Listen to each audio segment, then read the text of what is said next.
Again आज का ये वीडियो बहुत इंपॉर्टेंट है उन सभी बच्चों के लिए जो एग्जाम देंगे, क्योंकि वो बातें मैं आपको बताऊंगा जिससे आपको बहुत कुछ जो है सीखने को मिलेगा। ये वो बातें हैं जो एग्जाम के अंदर आपको याद आती हैं सीधे कि काश ऐसा कर लिया होता। तो अभी आपके पास समय है, वक्त रहते जाग जाएंगे तो शायद इन मिस्टेक्स को आप अवॉइड कर पाए। तो चलिए आइए शुरू करते हैं। उस पेपर पेन लेके बैठना ताकि आप लोगों को ये चीज़ें और अच्छे से डीपली समझ में आए। सबसे पहली गलती जो आप लोग करते हो ना, वो करते हो नो मॉक टेस्ट पेपर।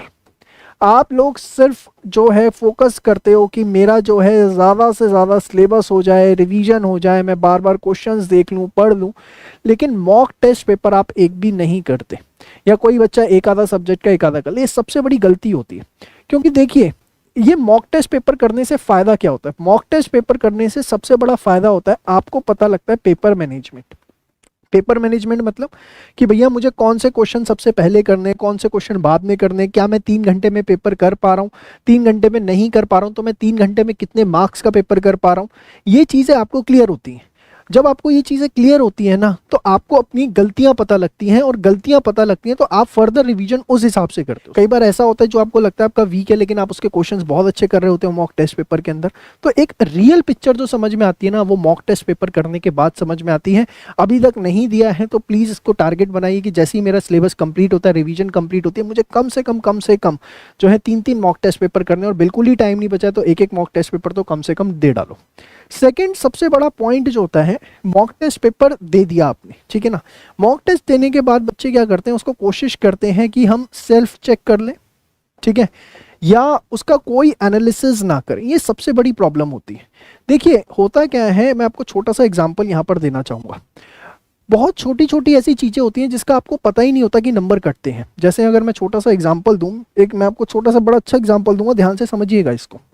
एक बार क्या हुआ, मेरे स्टूडेंट थी, एग्जैक्टली जो है ना वो डिसोल्यूशन का क्वेश्चन था।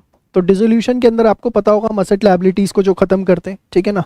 तो होता क्या है, जब हम असेट्स को ख़त्म कर रहे होते हैं तो एंट्री क्या डालते हैं, रियलाइजेशन अकाउंट डेबिट, ठीक है, टू हम सारे असेट्स के नाम लिखते हैं, to building, to land, to जो भी हमें लिखना होता है। उसने क्या किया, यहाँ पे लिखा टू सन्ड्री असेट्स, और सबका टोटल मारा कि भाई ये 100 रुपये का है, ये 50 रुपये का है, ये 60 रुपये का है, और यहाँ पर क्या किया, टोटल मेंशन कर दिया। ऐसे शॉर्ट फॉर्म में पूरी एंट्री कर दी, ऐसी लायबिलिटीज़ की, और आगे भी उसने ऐसे शॉर्ट फॉर्म में एंट्री करी। उसके हिसाब से वो सब कुछ ठीक था। अब हुआ क्या, जब पेपर हो गए, रिजल्ट आया, तो ऑब्वियसली मार्क्स जो एक्सपेक्टेड होते हैं वो नहीं आए। एक्सपेक्टेड थे भाई 80+ आएंगे, वहाँ पे उन्होंने दिए 40-42। अब हुआ क्या, जब हमने शीट मंगाई तो देखा कि एग्जामिनर ने जो है ना इसमें 16 में से 2 नंबर दे रखे थे, पता नहीं 2 भी दिए थे या नहीं दिए थे, और लिखा हुआ था शॉर्ट फॉर्म्स। इनको काट रखा था बकायदा, इस पे लिखा हुआ था शॉर्ट फॉर्म। शॉर्ट फॉर्म क्या कि सन्ड्री असेट्स को आपने क्लब करके लिख दिया, और आपने उसको इंडिविजुअली यहाँ पर नहीं लिखा। आपके नंबर कट गए, लेकिन आपको इसके बारे में नहीं पता लगेगा। तो ऐसी बहुत छोटी छोटी चीज़ें होती हैं, जब आपको ये किसी आप एक्सपर्ट से चेक करवाते हैं ना, तब आपको समझ में आता है कि गलतियां कहाँ हो सकती हैं। आप लोग समझते हैं कि सजेस्टेड उठाया, सजेस्टेड से उठा के हम आंसर्स मिला लें और हमारी पेपर चेकिंग कंप्लीट हो गई, तो उससे कभी आपको फाइनल रिजल्ट नहीं मिलेगा। ये मैंने बहुत छोटा सा एग्जांपल दिया।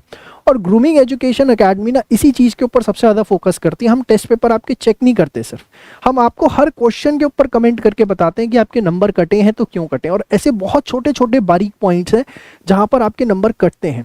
हमारे टीचर्स को इस पर ट्रेंड किया जाता है, उनको बताया जाता है, और वो आपके इस चीज़ पे नंबर काटते हैं और आपको लिख के बताते हैं कि भैया आपके इस चीज़ के नंबर कट रहे हैं। तो ये बहुत बड़ी चीज़ है कि अगर आप मॉक टेस्ट पेपर दे रहे हैं तो उसके बाद सेल्फ चेकिंग करें और उसका एनालिसिस करें कि मेरे नंबर जो है वो कहाँ पर कट रहे हैं। इसके बाद थर्ड चीज़, कुछ बच्चे क्या करते हैं, या तो थ्योरी या प्रैक्टिकल।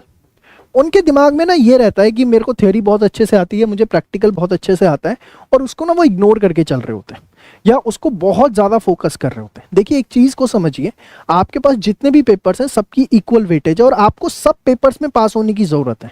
तो आप ऐसा मत करिए कि पर्सनल प्रेफरेंस थ्योरी को अपनाएं। पर्सनल प्रेफरेंस थ्योरी की ये सब्जेक्ट तो मुझे बहुत पसंद है, इसको मैं दिन में 10 में से 8 घंटे दे रहा हूँ, ये सब्जेक्ट मुझे पसंद नहीं आ रहा तो मैं इसको 2 घंटे भी नहीं दे रहा। ऐसा नहीं होना चाहिए। आपको टाइम को बांट के चलना पड़ेगा। अगर कोई सब्जेक्ट वीक है तो उसे कंपैरेटिवली ज़्यादा टाइम देना पड़ेगा, कोई सब्जेक्ट स्ट्रॉन्ग है तो उसे कंपैरेटिवली कम टाइम देना पड़ेगा, क्योंकि हमें हर सब्जेक्ट के अंदर पास होना है। ये चीज़ ध्यान रखिए। और कई बार एग्जाम में हमने ये देखा है कि बच्चे जो सोचते हैं ना कि मेरा ये सब्जेक्ट स्ट्रॉन्ग है, इसमें मेरे 100 में से 80 आ जाएंगे, उसमें तो उसके 40 आते हैं, और जो कहता है मेरा वीक है उसमें उसके 100 में से 80 आ जाते हैं। तो एक चीज़ आपको ध्यान रखनी है कि आपको पर्सनल प्रेफरेंस थ्योरी को अवॉइड करना है, जो रिक्वायरमेंट है उसके ऊपर फोकस करना है। आपको ये नहीं कि ये मेरा फेवरेट है, ये मैं इसको इग्नोर कर दूं, इसको ना पढ़ूं, इसको पढ़ लूं, ये सब चीज़ें प्लीज़ ना करें। अदरवाइज जो है ये आपके लिए एग्जाम के अंदर बहुत ज़्यादा दिक्कत कर सकता है। तो अगर अभी तक कुछ आप किसी सब्जेक्ट को इग्नोर करते हुए चल रहे हैं तो प्लीज़ जो है उसको थोड़ा टाइम देना शुरू करिए, अदरवाइज ये आपके लिए बहुत ज़्यादा जो है प्रॉब्लम क्रिएट कर देगा। तो उम्मीद करूंगा समझ में आ रहा होगा आपको। मॉक टेस्ट पेपर हमें देना है, सेल्फ चेक नहीं करना, किसी एक्सपर्ट से चेक करवाना है, और उसके बाद हमें जो थियोरी है और या जो प्रैक्टिकल है, हमें ये नहीं लेके चलना कि मेरा स्ट्रांग है, मुझे सारे सब्जेक्ट्स के ऊपर इक्वल फोकस करने की ज़रूरत।